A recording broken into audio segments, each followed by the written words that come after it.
પોરબંદરથી રાજકોટ તરફ જતી ટ્રેન પોતાના નિર્ધારિત સમય મુજબ રાણાવાવ રેલવે સ્ટેશન પર આવી પહોંચી હતી. ટ્રેન પ્લેટફોર્મ પર ઊભી રહી અને મુસાફરોની ચડવા ઉતરવાની પ્રક્રિયા શરૂ થઈ.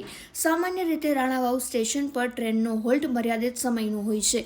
આ દરમિયાન એક મહિલા અને તેમની સાથે રહેલી એક નાની બાળકી ટ્રેનમાંથી ઉતરવાનો પ્રયાસ કરી રહ્યા હતા. ટ્રેનનો હોલ્ટ સમય પૂરો થતાં ટ્રેને પ્રસ્થાન માટેની વ્હિસલ વગાડી અને ગતિ પકડી લીધી હતી.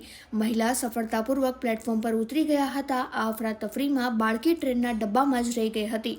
પોતાની માતાને પ્લેટફોર્મ પર ઉતરેલી જોઈને ગભરાયેલી બાળકીએ ચાલુ ટ્રેને નીચે ઉતરવાનો જોખમી પ્રયાસ કર્યો. જેવી બાળકીએ ગતિમાં આવેલી ટ્રેનમાંથી ઉતરવા માટે પગ બહાર કાઢ્યો, તેનું સંતુલન બગડ્યું. ટ્રેનની ગતિ અને પ્લેટફોર્મ વચ્ચેના અંતરનો અંદાજ ન રહેતા બાળકી ટ્રેન અને પ્લેટફોર્મની વચ્ચે ફસાઈ જવાની અણી પર હતી.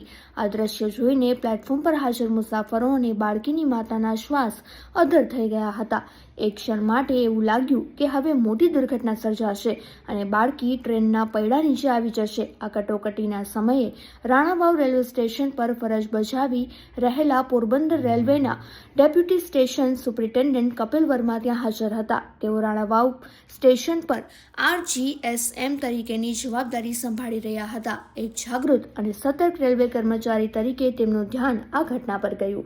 કોઈપણ પ્રકારનો વિચાર કર્યા વગર કે પોતાની સુરક્ષાની પરવા કર્યા વગર કપિલ વર્મા ચિત્તાની ઝડપે દોડ્યા. જે સમયે બાળકી ટ્રેન સાથે ઢસડાઈ રહી હતી અને પ્લેટફોર્મ ગેપમાં પડવાની તૈયારીમાં હતી, તે જ સેકન્ડે વર્માએ બાળકીને પકડીને બહારની તરફ ખેંચી લીધી. તેમની આ વીજળી વેગી ગતિ અને મજબૂત પકડને કારણે બાળકી ટ્રેનની નીચે આવતા બચી ગઈ હતી.